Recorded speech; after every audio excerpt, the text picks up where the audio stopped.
Sir इसमें record किया था आपको आकर लेते स्लिप फ्लूइड का पहले आया नोट से आज आया। तो देखो भाई, कल हम लोग बर्नौलीज थ्योरम का एक प्रॉब्लम करे थे। एरो एरो टैप में से वाटर आ रहा था, वाटर नीचे आते आते क्या हो रहा था, उसका एरिया कम हो जा रहा था। एरिया कम होने का रीजन क्या था? वेलोसिटी बढ़ रही थी।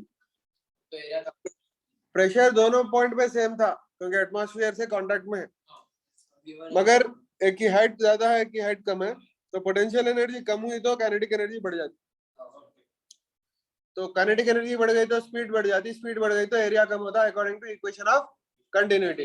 इसलिए जैसा जैसा नल में पानी नीचे आते रहता उसका एरिया कम होते रहता। क्लियर?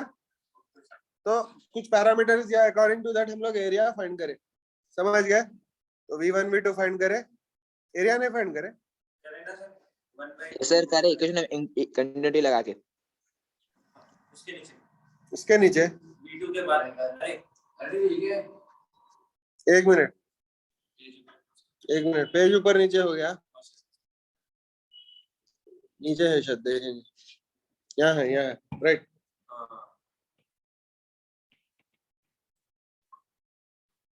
क्लियर? तो वेलोसिटी फाइंड करें बर्नौलीज थ्योरम से, फिर इक्वेशन ऑफ कंटिन्यूटी लगाए तो क्या हुआ एरिया आ गया। ऊपर टैप का एरिया दिया था, उससे हम लोगों को जो है ना इसका एरिया आ गया। ओके, नेक्स्ट बर्नौलीज थ्योरम का एक और एप्लीकेशन है जिसको बोलते हैं कंस्ट्रक्शन ऑफ वेंचुरीमीटर और वर्किंग ऑफ वेंचुरीमीटर। वेंचुरीमीटर एक इंस्ट्रूमेंट है जिससे फ्लो रेट मेजर करते हैं। आप क्या मेजर करते हैं? फ्लो रेट कैसा मेजर करते हैं? एक इंस्ट्रूमेंट रहता है जो पाइप को कट करके पाइप के बीच में लगाते हैं। एक पाइप में से वाटर जा रहा तो पाइप के बीच में लगाते हैं, और उसका कंस्ट्रक्शन कुछ ऐसा रहता। क्लियर? पाइप का जो ओरिजिनल क्रॉस सेक्शन है, वेंचुरीमीटर का भी क्रॉस सेक्शन वही रहता, मगर सडनली जो है ना क्रॉस सेक्शन एरिया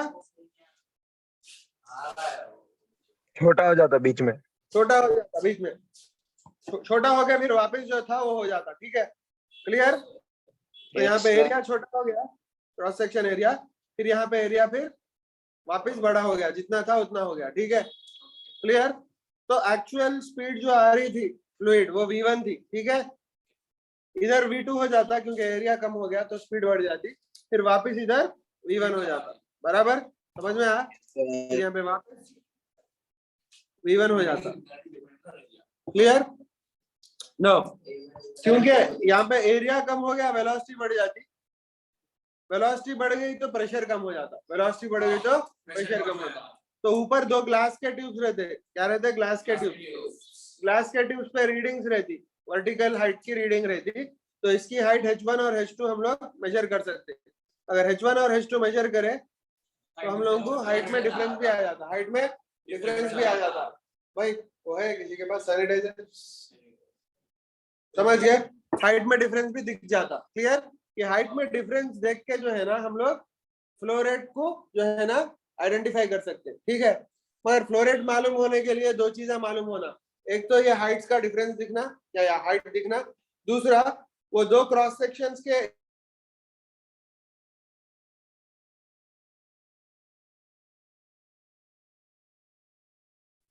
हेलो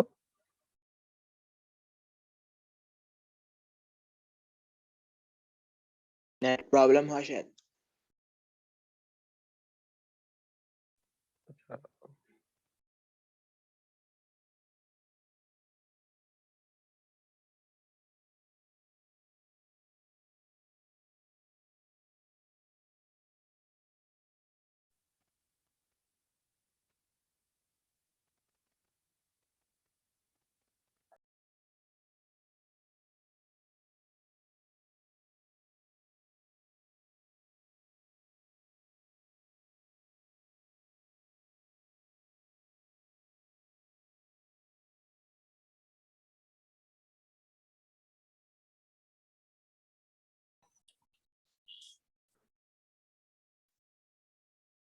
मैं ऑनलाइन सुनाई दे रहा है अभी? Yes sir. हाँ यस सर। तो देखो भाई, if V2 is greater than V1, P2 is less than P1 according to Bernoulli's theorem. और H2 क्या है? हाइट्स है किसके? दोनों के रीडिंग्स के हाइट्स है। वो प्रेशर बताते, वो हाइट्स नहीं है। देखो भाई हाइट सेम है, हॉरिजॉन्टल पाइप है, समझ गए? फिर ऊपर किस लिए इस्तेमाल कर रहा है मुझे लगा है कौन सा? हाइट प्रेशर की जैसा अपना बैरोमीटर मर्क्यूरी की हाइट से देता या वाटर की खुद की हाइट से देता, लिक्विड के खुद की हाइट से, वाटर या कुछ भी रह सकता है। वो प्रेशर के साथ या बिना प्रेशर के साथ? कम प्रेशर के साथ प्रेशर बताता ये, जितना ज्यादा प्रेशर है ये उतना छोटे ज्यादा, पाइप में प्रेशर बताता, वो बड़े पाइप में समझ बताता। गए? इधर जितना प्रेशर है उतना प्रेशर इसका रहता, क्योंकि दोनों बैलेंस करना रहता है। इधर जितना प्रेशर है इधर भी जितना है। इधर प्रेशर ज्यादा है बोल के हाइट ज्यादा है, इधर प्रेशर कम है बोल के हाइट कम है। ये प्रेशर बता रही है हाइट्स, ये अपने बर्नौलीज थ्योरम के हाइट्स नहीं होता है। बर्नौलीज थ्योरम की हाइट ये होती जो सबकी 0 है, ठीक है? अब बर्नौलीज थ्योरम अप्लाई कर रहा हूँ, P1 plus half rho V1 square plus rho g, ये स्मॉल h1 है, ये हाइट है अपनी तो फर्स्ट वाली। P2 प्लस ये प्लस रो h2, समझ गए? h1 is equal to h2 horizontal pipe, वो 0 हो जाता। P1 plus half rho V1 square is equal to P2 plus half rho V2 square, आ गया? अब रो जी h1 माइनस h2, रो जी h1 माइनस h2, ये दोनों को एक साइड ले लें। Half rho V2 minus V1 square, rho cancel हो जाता, तो G इंटू H, दोनों में डिफरेंस H है, दोनों में डिफरेंस क्या है? कैपिटल H, तो कैपिटल H डाल दिए, तो half rho V2 square minus V1 square होता, बराबर? अब ये V2 square minus V1 square क्या है? वेलोसिटी से ना, ठीक है? वॉल्यूमेट्रिक फ्लो रेट क्या होता? Volumetric flow rate V1 A1 होता, volumetric flow rate equal to V2 A2 होता, volumetric flow rate, which is equal to capital V के ऊपर डॉट डाल रहा हूँ। डॉट बोले तो डेरिवेटिव, डेरिवेटिव लिखने का एक तरीका, कैपिटल V के ऊपर डॉट, समझ गए?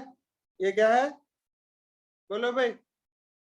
Volumetric flow rate. Volumetric flow. Volumetric flow rate, तो वॉल्यूमेट्रिक फ्लो रेट मालूम करने क्या करना है हम लोग? V1 को A1 से मल्टीप्लाई करना, V2 को A2 से मल्टीप्लाई करना, और V1 is equal to volumetric flow rate by A1 आता, V2 is equal to volumetric flow rate by A2 आता, बराबर? तो यहाँ पे मैं वो सब्स्टिट्यूट कर रहा हूँ, volumetric flow rate by A2 करे तो V2 आ गया, volumetric flow rate by A1 कर दिया तो V1 आ गया। V1 आ गया ना? तो वॉल्यूमेट्रिक फ्लो रेट कॉमन निकाल के करो तो आपको ये आता कुछ ऐसा, ठीक है? रीअरेंज करो, volumetric flow rate is equal to A1 A2 under root of 2GH by A1 square minus A2 square आता। बात समझ में आई? तो ये construction and working of venturi meter है, ठीक है? Construction and working of venturi meter, अगर याद रखे तो याद रखो, ये याद नहीं रखे तो भी चलता, बर्नौलीज थ्योरम अप्लाई करके 2-3 स्टेप में आंसर ला ले सकते। सर हम लोग प्रेशर की जगह सब्स्टिट्यूट करके रो जी एच लिख रहे हैं ना सर? कहाँ पे? ऊपर से थोड़ा, हाँ सर, सेकंड स्टेप में। प्रेशर ये P1 रो जी H1 होता, P2 क्या होता? रो जी H2 रो जी H2, जी सर, ओके। मगर ये कैपिटल H है जो इसमें की हाइट है, पानी की है, मतलब ये पाइप की हाइट नहीं है, ये पाइप की हाइट हॉरिजॉन्टल हाइट नहीं होती। हॉरिजॉन्टल जो हाइट रहती है वो स्मॉल h है, इसलिए दोनों इक्वल करके 0 कर दिया मैं, ठीक है, ओके ये सर। पी के हाइट जो है ना, वो पाइप में जो पानी ऊपर नीचे आ रहा है उससे मालूम होता। क्लियर? बात समझ में आई? Yes sir. ओके, इसको बोलते हैं वेंचुरी मीटर। वेंचुरी मीटर का एडवांटेज क्या है मालूम? अब एक और टाइप का मीटर रहता जिसमें एक व्हील रहता, फिरते रहता, ठीक है?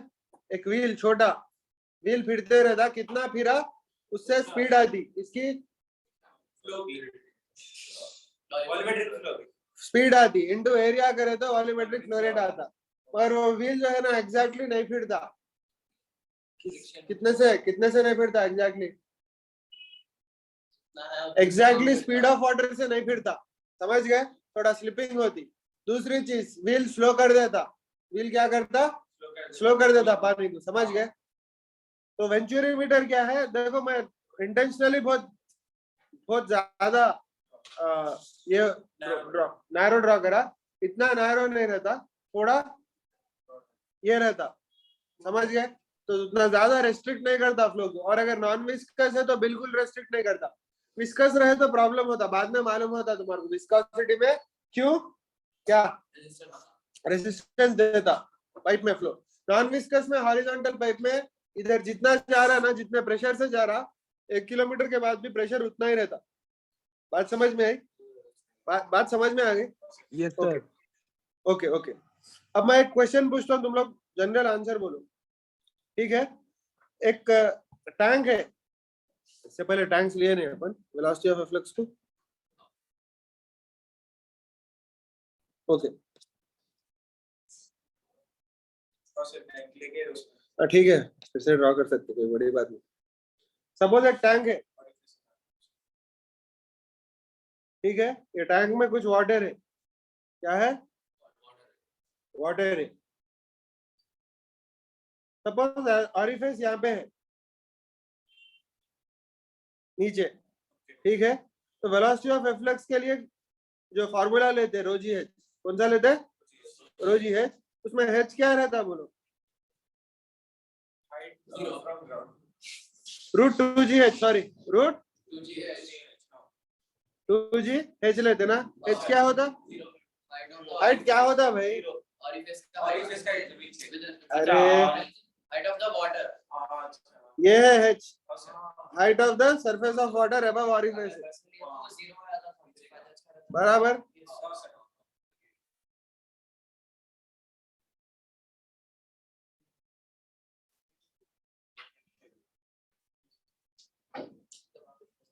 टोटल वाटर टैंक है।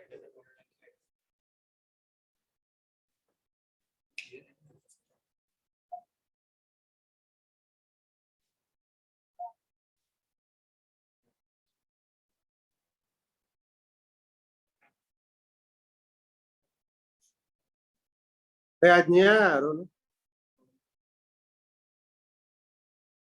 इस्लाम के बारे में बहुत पढ़ गए सब बच्चे। आप पढ़ के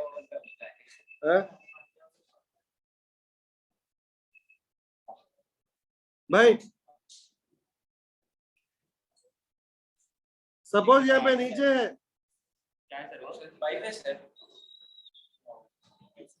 सपोज नीचे तक है पाइप, ऐसा दिख रहा?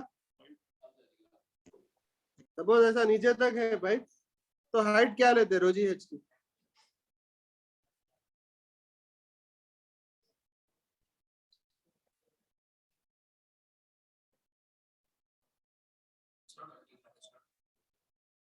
हाइट कौन सी लेते भाई? एच नॉट की बात नको करो, एच क्या लेते बोलो?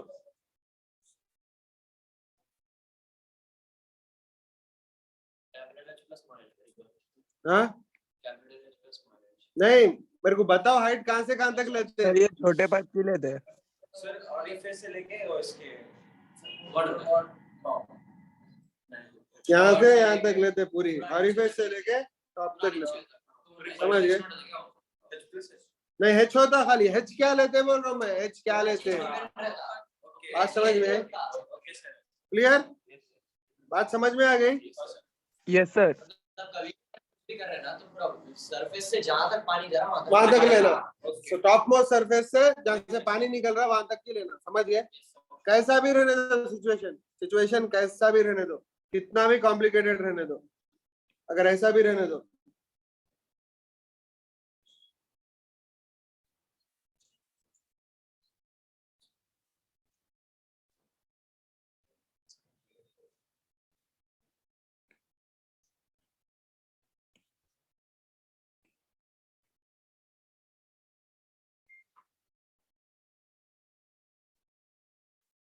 ऐसा भी रहने दो, ठीक है? अब इस बार ऐसा निकल रहा वाटर, कैसा निकल रहा? ऐसा, समझ गए? तो भी हाइट कहाँ से कहाँ तक लेना? पूरा ऊपर से समझ लेके गए? बॉटम तक लेना। सर अगर ऐसा है तो वापस ऊपर उड़ गया तो क्या? वापस ऊपर उड़ गया, ऐसा नीचे आया ना सर। अच्छा तो ऐसा आ गया ना सर नीचे, फिर ऊपर आ गया था। नहीं तो भी उसका बॉटम मोस्ट बॉटम लेना। वो साइज भी पूरी कर देंगे फिर।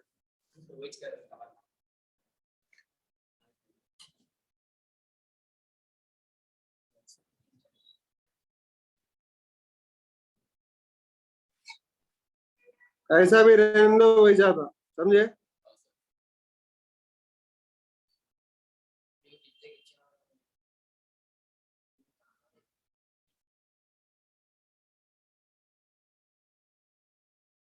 आखिरी में कहाँ तक जा रहा वो देखते, समझ गए?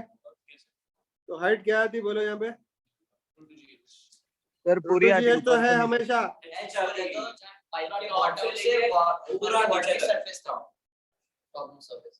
बात टॉप समझ में से आई? बॉटम तक। वाह, हाँ बराबर। ये नहीं है तो ये वाली लाइन नहीं है तो ये वाला दिख रहा। कौन सा क्या है तो भी फर्क नहीं पड़ता। जहाँ तक डाउन पार्ट है वहाँ तक लेना। बात समझ में आ गई? सर इसलिए जो जितना फ्लोर नीचे रहता उतना अच्छा प्रेशर से आता, मतलब स्पीड आता पानी। हाँ पाइप नीचे जाके वापस ऊपर आके वहीं खुल गया था, वही तो जहाँ खोल रहा वहां से ऊपर तक की लेना। हाँ तो फिर मतलब नीचे कहाँ है लेफ्ट से? अरे और इसे जहाँ पर पाइप जहाँ खोल रहा है वाटर का लेवल, जो टॉप मोस्ट लेवल है पानी का उससे ऑरिफिस के लेवल तक लेना खलास। पर नीचे का तो बॉटम अप पर टाइट रहता है, नीचे पाइप के आगे हो जाता है। और गिवन रहता है सर, इसलिए अपन हैच ले रहे हैं। क्या? हैच गिवन रहता है। हाँ खैर जान दो, यहाँ पे ऐसा इधर है तो नीचे आता ओपनिंग, वर्टिकल है तो वर्टिकल आता, हॉरिजॉन्टल है तो हॉरिजॉन्टल आता। बात समझ में आई? क्लियर? हाँ अब ऐसा बेंड्स रहे बीच में तो आइडियल फ्लूइड को फर्क नहीं पड़ता, मगर एक्चुअल रियलिटी में क्या होता, जितने बेंड्स रहते उतना प्रेशर गिर जाता। इसलिए पाइपलाइन में जितने कम बेंड्स रखे उतना अच्छा फ्लो रहता। क्लियर? हाँ और एक्चुअली प्रैक्टिकली इतना इजी नहीं रहता, बहुत चीज आ रहते। ठीक है, एयर लॉकिंग होती, क्या क्या की होता। ठीक है, तो उसके बारे में एडवांस इंजीनियरिंग में पढ़ते, अगर पढ़े तो समझे, कहीं बाहर जाके। क्लियर? MIT में या कहीं तो भी समझ गए, जॉर्जिया टेक कैलटेक में पढ़े या UCLA में पढ़े तो समझ में आता। समझ गए? हिंदुस्तान में भूल जाओ। ठीक है, हिंदुस्तान में कहीं को पढ़ते बोलो? हिंदुस्तान में पढ़ाई का मकसद क्या है? नहीं, हिंदुस्तान से बाहर निकलना। समझ गए? हाँ समझे? इंडिया में मेहनत करके कहीं को पढ़ते लोग, इंडिया से बाहर निकलने के वास्ते। समझे? उसके बाद पढ़ाई शुरू होती। बात समझ में आ गई ना? मतलब तुम पढ़ाई करने के वास्ते पढ़ाई कर रहे हो, यहाँ पे क्या करके यहाँ से निकल के। बात समझ में आ गई? चलो नेक्स्ट। ओके, तो ये तो हो गया वेलोसिटी ऑफ एफ्लक्स का। बहुत सारे चीजें हैं, हम लोग टैंक एम्प्टी होने का टाइम भी कैलकुलेट कर सकते हैं, फुल टैंक से हाफ टाइम होने कितना टाइम होता, हाफ टैंक से एम्प्टी होने कितना टाइम होता, वो भी कैलकुलेट कर सकते हैं। फॉर्मूला याद है, capital A by small a into √2h/g। Formula easy है, देखो velocity of freely falling body का है √2gh वेलोसिटी ऑफ एफ्लक्स, और time of freely falling body का है √2h/g, मगर into capital A by small a आता। यस ठीक है, सर। कितना कैपिटल है ज्यादा उतना ज्यादा टाइम होता टैंक खाली होने, जितना स्मॉल है ज्यादा उतना जल्दी खाली हो जाता टैंक। समझ में आया? बहुत इजी है। और फुल से हाफ वेट होने के लिए कितना टाइम लगता, 0.3 into capital A by small a into √2h/g होता। हाफ से एम्प्टी होने के लिए 0.7 into capital A by small a into √2h/g। बराबर? कैसा? √2 की वैल्यू अप्रोक्सीमेटली अपन 0.7 लिए, एग्जैक्ट वैल्यू क्या है मतलब और थोड़ा एक्यूरेटली लिए तो √2 की 0.707 रहती, 1/√2 भाई, 1/√2 की 1/√2 की वैल्यू 0.707 रहती। बराबर? क्लियर? ओके भाई, इधर का उधर, उधर का इधर कैसा हुआ? इधर का उधर, उधर का इधर, पहले से जैसा है बैठ के हुए नहीं? अच्छा वही बोल रहा हूँ, कैसा गए,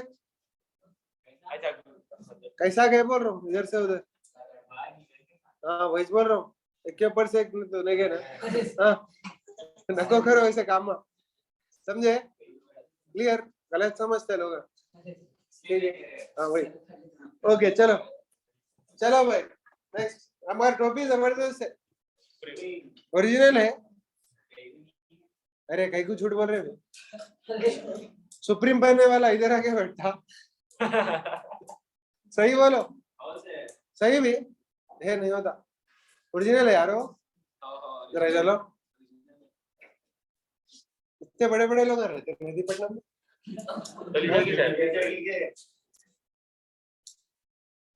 चौखा अच्छे है तुम्हारे, फोन ला के दिए यार। हाँ?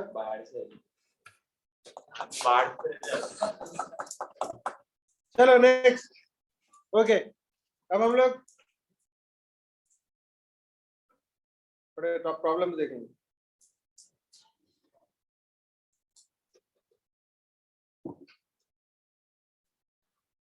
ओके,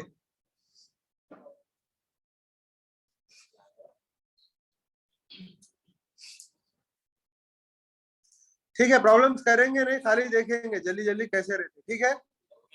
अब देखो, ये प्रॉब्लम दिया, a tank is filled with a liquid to a height h, a small hole is made at the bottom of the tank, let t1 be the time taken for first half to empty, अरे and t2 be the time taken for the rest half to empty, then what is the ratio of t1 to t2? अपने को मालूम है ये। हाँ, क्या बात है, बोलो जल्दी। हाँ, तो 3:7 आता नहीं। हाँ, यस सर। तो क्या है आंसर?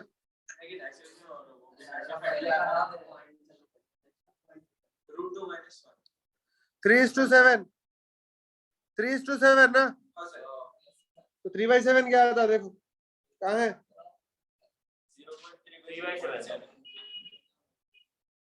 0.4 आता, 0.4 बराबर 0.4। वाह, क्या बात है, क्या बात, क्या बात, क्या बात।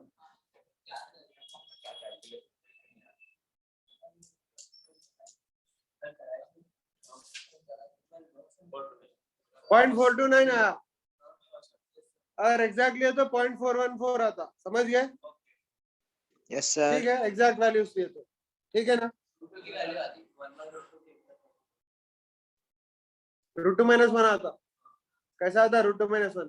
फॉर्मूले में देख लो, पहले केस में क्या आता, √h1 - √h2 है ना, तो 1 - 1/√2 आता पहला।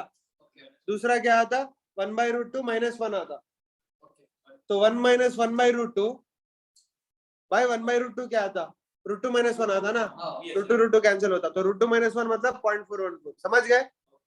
Yes sir. ये क्वेश्चन देखो, water flows through a tube as shown in the figure, area of cross section of wide and narrow are 5 centimeter square and 2 centimeter square respectively, the rate of flow of water through the tube is 500 centimeter cube, find the difference in mercury। यहाँ पे याद रखो, flow जो हो रहा water है, मगर यहाँ पे जो नीचे ट्यूब लगा है उसमें मर्क्यूरी है, तो केयरफुल रहना, उसका डेंसिटी 13.6 लेना, मर्क्यूरी की, वाटर की 1 लेना।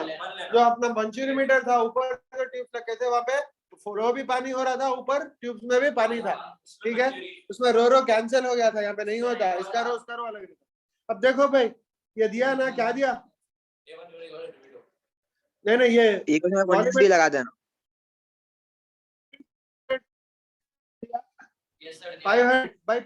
100 सेंटीमीटर पर सेकंड आता पहला, दूसरा एरिया करे तो बाई 2 करे तो 250 सेंटीमीटर पर सेकंड आता, तो एक 1 मीटर पर सेकंड है, 100 सेंटीमीटर पर सेकंड, और एक 2.5 मीटर पर सेकंड है। V1 V2 आ गया, बर्नौलीज थ्योरम में अप्लाई करो, क्या, half rho V1 square plus P1 is equal to half rho V2 square plus P2, तो अपने को क्या आता, P2 और P1 के बीच में डिफरेंस आ जाता, क्या रहता वो, half rho P2 square minus P1 square, तो हाफ रो 1000 ले लो वाटर का, 2.5 स्क्वायर माइनस 1 स्क्वायर आ गया, इज इक्वल टू यहाँ पे जो रो लेते हैं ना, ये 13,600 लेना, क्यों, मर्क्यूरी का ले रहे हैं, इंटू GH।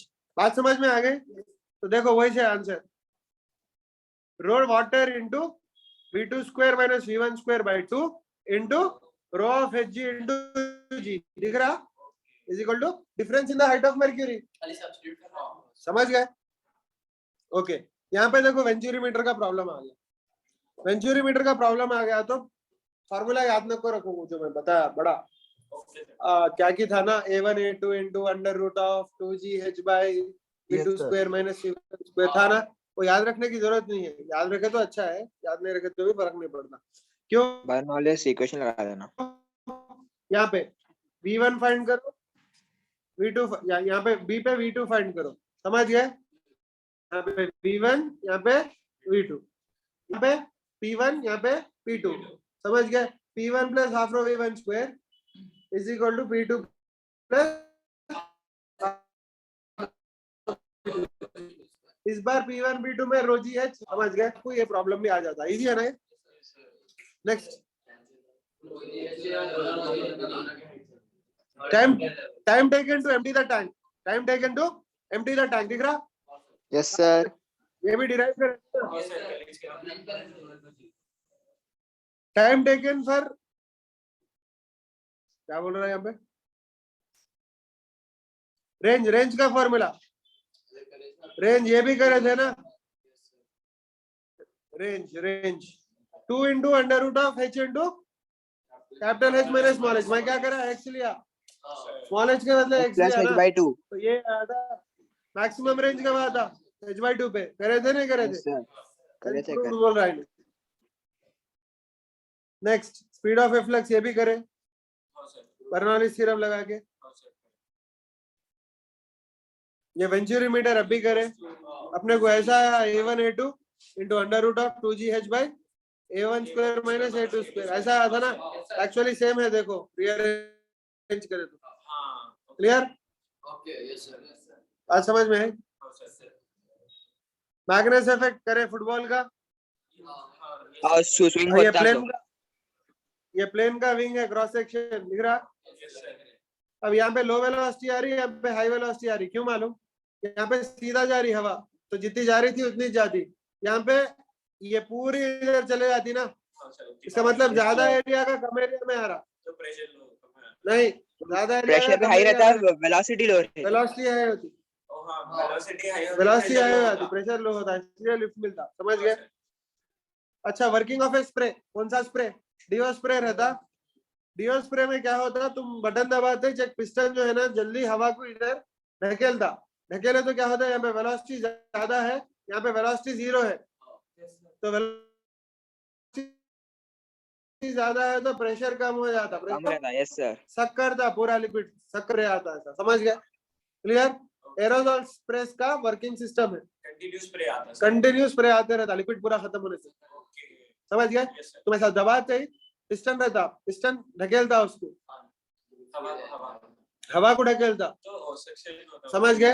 एक यहाँ पे ऐसा वो रहता, प्रेशर हाई क्या रहता? रहता है, पिस्टन वेलोसिटी रहता, कम रहती है। वेलोसिटी हाई रहता, प्रेशर कम हो जाता,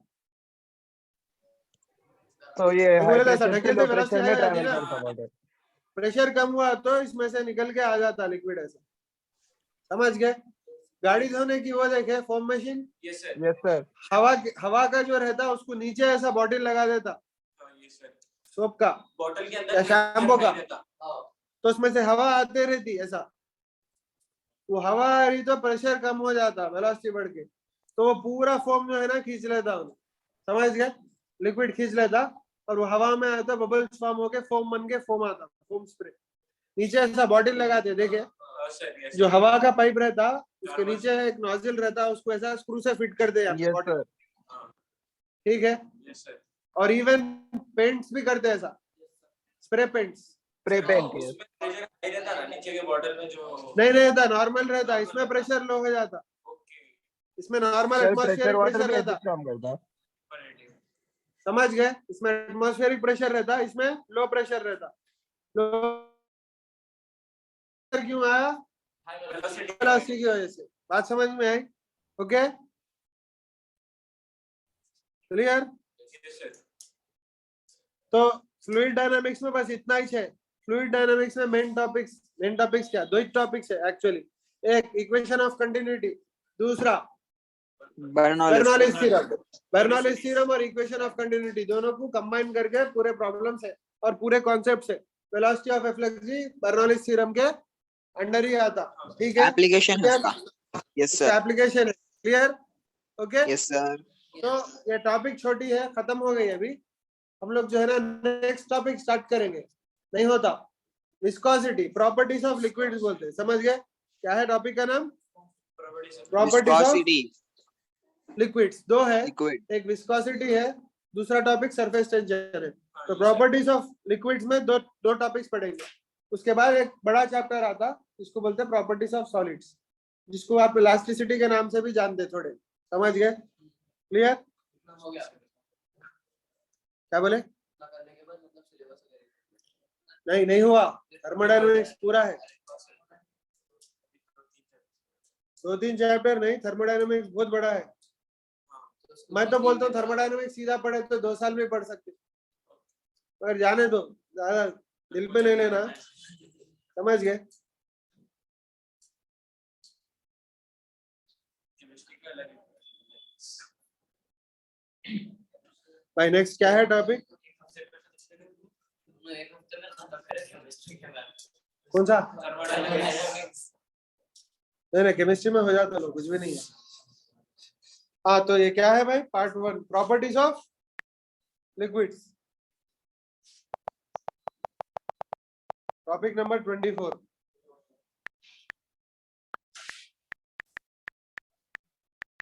सेकेंड लॉ ऑफ थर्मोडायनेमिक्स हो गया, गिब्स फ्री एनर्जी हो गया।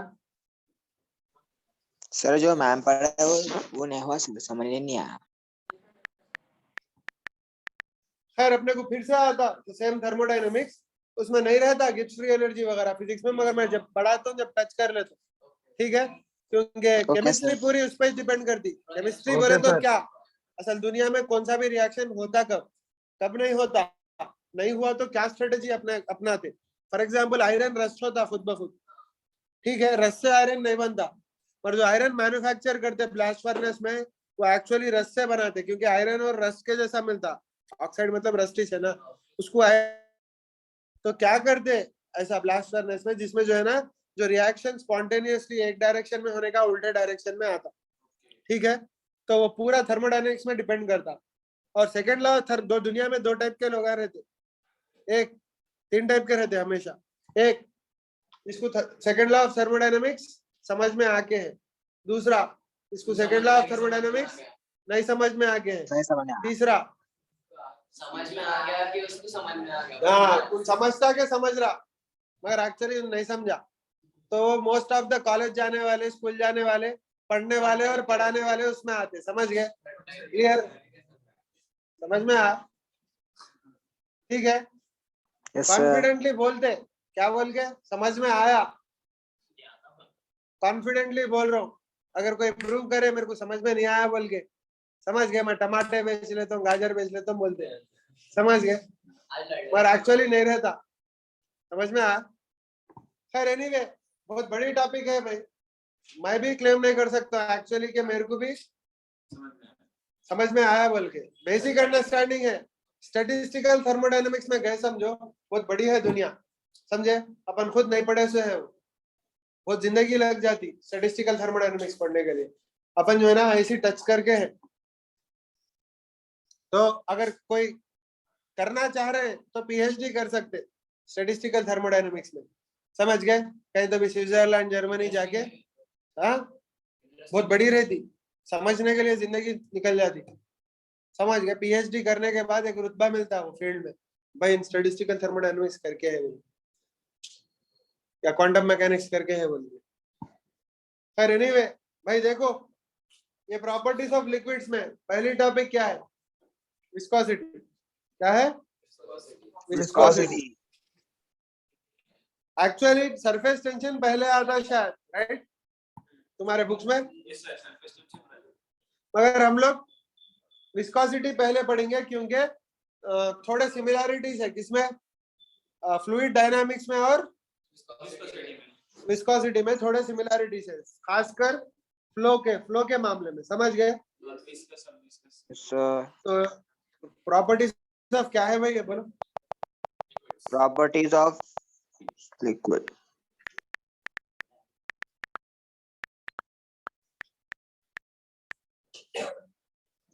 मगर एक बात बोलना चाह रहा हूँ कि विस्कोसिटी लिक्विड्स को भी नहीं, गैसेस को भी रहती, समझ गए? मगर Yes, sir. थोड़ा फर्क रहता, अरे विस्कोसिटी क्या है मालूम होना ना, क्या है?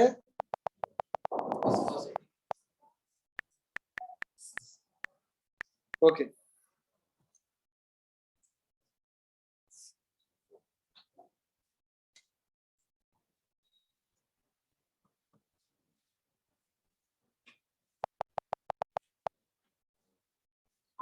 ओके मैं फ्लूइड्स का डेफिनेशन कैसा दिया मैं? भाई प्रॉपर्टीज की स्पेलिंग करेक्ट है?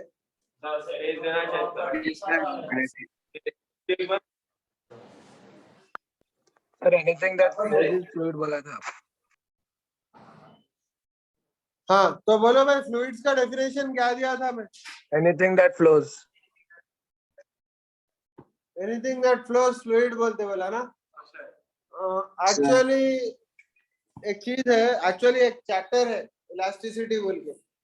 इलास्टिसिटी में हम लोग डिफॉर्मेबल बॉडीज के बारे में पढ़ते हैं. किसके बारे में पढ़ते हैं? Deformable bodies. रिजिड बॉडीज के बारे में देख लिए, उसमें क्या भी लगा उसका शेप और नहीं होता ना. मगर अगर इलास्टिक बॉडीज है या प्लास्टिक बॉडीज है या डिफॉर्मेबल बॉडीज है तो डिफॉर्म होते. अलग अलग फोर्सेस में अलग अलग तरीके से डिफॉर्म होते.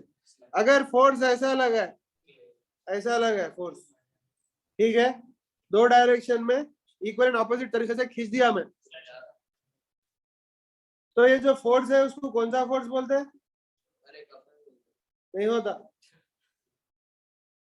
कपल को स्पेस रहना, मतलब पैरेलल रहना मगर सेपरेशन रहना, तो ये कपल नहीं है, ये इक्विलिब्रियम ही है.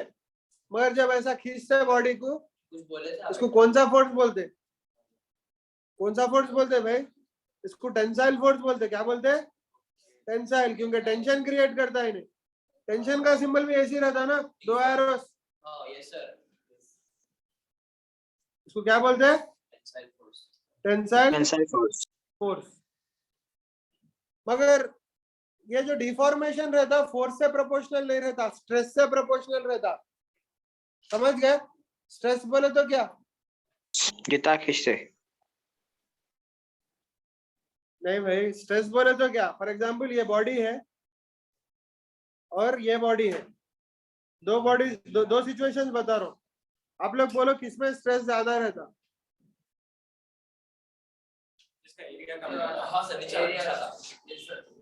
इसका एरिया ऑफ क्रॉस सेक्शन कम रहता, उसमें स्ट्रेस ज्यादा रहता. तो मैं यहाँ पे एक स्टेटमेंट लिख सकता हूँ, low tensile stress, lower tensile stress, higher tensile stress. Reason क्या है भाई? एरिया ऑफ क्रॉस सेक्शन कम हो जा रहा. कम हुआ तो क्या होता? स्ट्रेस बढ़ जाता. ये कॉमन सेंस से बोल रहा हूँ मैं. देखो भाई, स्ट्रेस बोले तो इंसान को स्ट्रेस कब रहता? परेशानियां रहता ना. परेशानी कब रहती मालूम? टूटने का चांस रहा, ठीक है, तो एरिया कम रहे तो टूटने का चांस ज्यादा रहता ना, तो स्ट्रेस ज्यादा रहता है. एरिया ज्यादा रहा तो टूटने का चांस कम रहता ना, तो स्ट्रेस कम रहता. तो यहाँ पे स्ट्रेस इज इक्वल टू क्या बोल सकते हैं? बोलो. Area of cross section, force by area of cross section, बराबर. क्योंकि ज्यादा फोर्स ज्यादा स्ट्रेस, वो तो मालूम है. कम फोर्स कम स्ट्रेस मालूम है. मगर अब ये मालूम हुआ कि एरिया ज्यादा रहा तो स्ट्रेस कम रहता, एरिया कम रहा तो स्ट्रेस ज्यादा रहता. बात समझ में आई? Inversely proportional. Yes sir. बात समझ में आई ना? तो स्ट्रेस के यूनिट्स क्या रहते? Newton same as per metre. Units of pressure. Pressure. बराबर. Yes sir. प्रेशर का भी सेम ही है ना.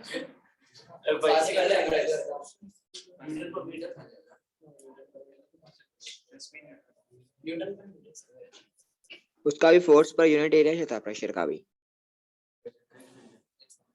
Newton per metre square. Clear? Yes, sir. Newton per metre square और pascal.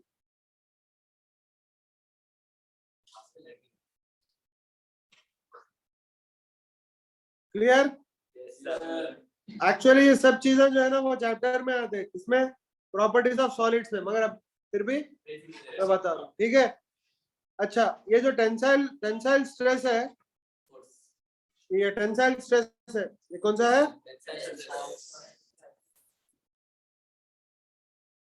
Tensile stress, stress.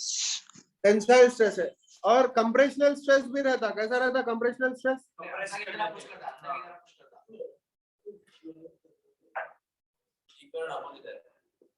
Force अंदर की तरफ लगता। बोलो भाई, कौन सा? ये स्ट्रेच हो रहा ना, वो कंप्रेस हो एक रहा साइड से नहीं लगता फोर्स, मतलब एक्सेलरेट हो जाती बॉडी। क्या बोले? मतलब डिफॉर्म नहीं करती, वो एक्सेलरेट करती बॉडी को, करती डिफॉर्म भी। लेकिन थोड़ा हाँ, मतलब उसको उधर ही रख के डिफॉर्म करना है तो इक्विलिब्रियम में लगाना पड़ता, तो भी दो तरफ से लगा रहे, जैसा गम लगा के चिपका के करे तो भी दो तरफ से कर रहे बोले, इनडायरेक्टली। समझ गया? क्लियर? यस इसको सर। टेंसाइल स्ट्रेस बोलते भाई। मैं बता दो, एक्चुअली नीचे लिखेंगे, चलो। ये टेंसाइल स्ट्रेस है।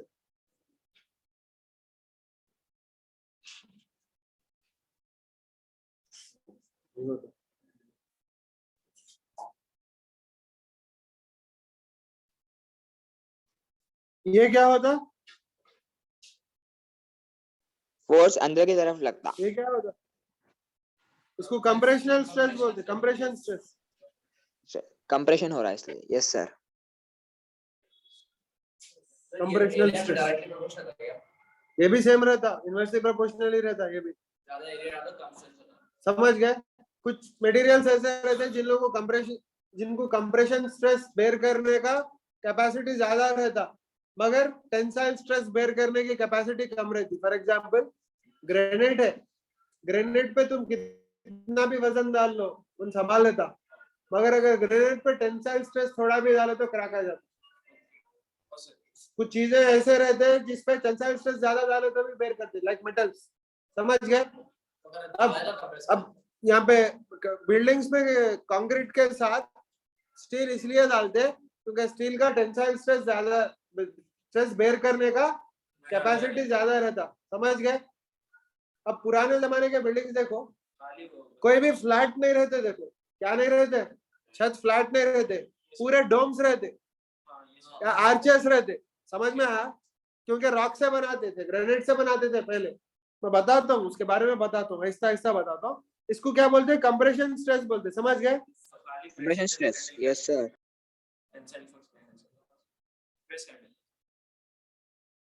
ये कंप्रेशन स्ट्रेस है, बराबर। अगर कोई बॉडी है जिसको जो है ना स्ट्रेस पूरे डायरेक्शन से लगा रहे, समझ गए? पूरे डायरेक्शन से कैसा लगा सकते, बोलो? पूरे राइट लेफ्ट डायरेक्शन ऊपर से नीचे। स्ट्रेस कैसा लगा सकते? सर ऑपोजिट ला रहा है ना, पूरे कैंसिल हो गया। ऐसा, अरे ऐसे बॉडी तो ऐसा, ऐसा, राइट से ऐसा। लेफ्ट से डायगोनल। तब जाता हूँ।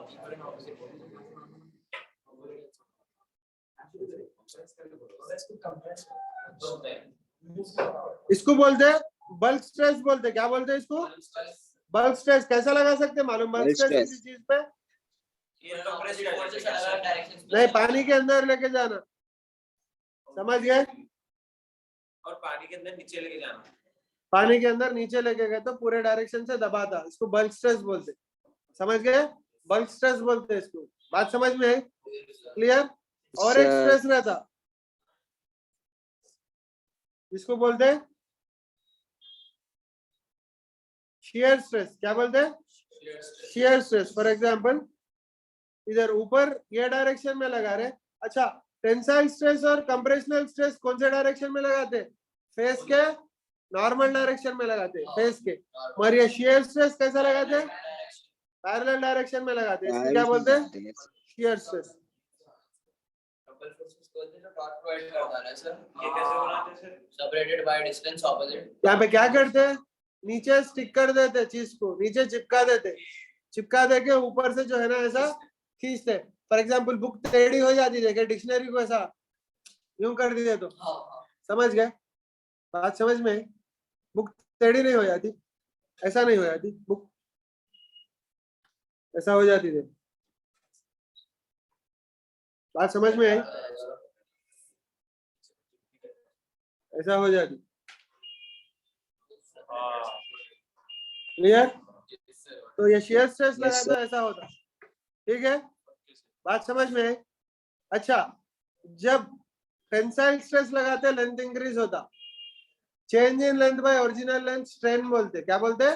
Strain. Change in length bye original length, dimension length quantity है स्ट्रेन, और उसको क्या बोलते हैं? टेंसाइल स्ट्रेन बोलते, क्या बोलते हैं?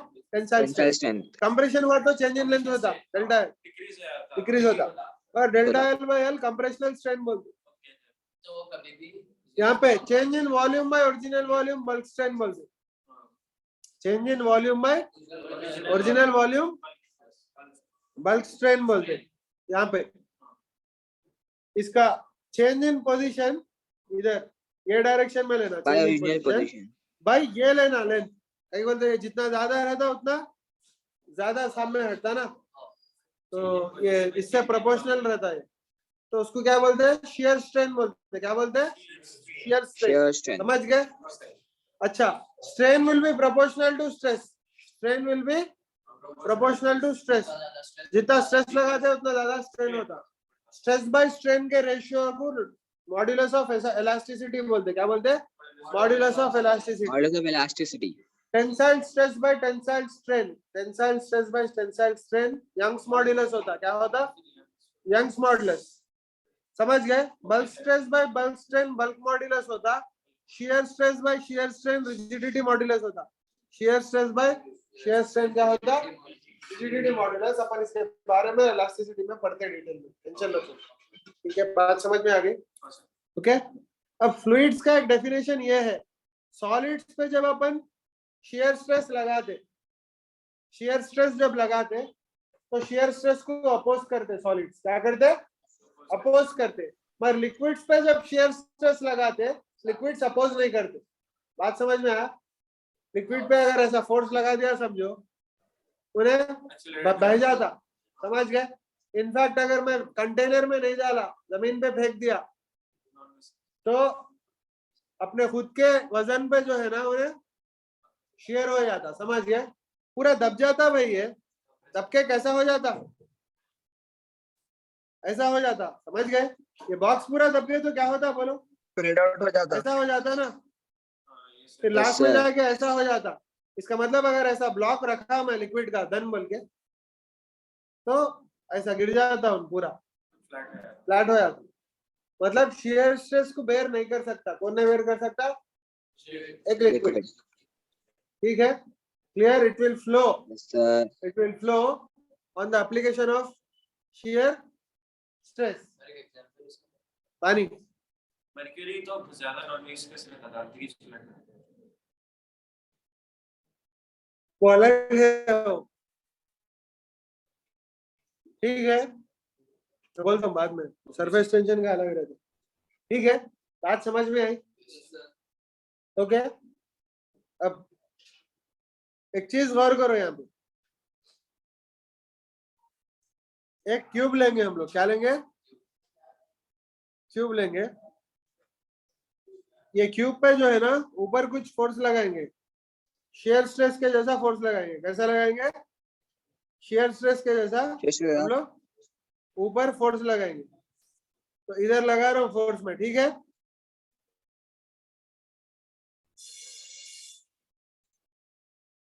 इधर फोर्स लगा रहे तो क्या होता?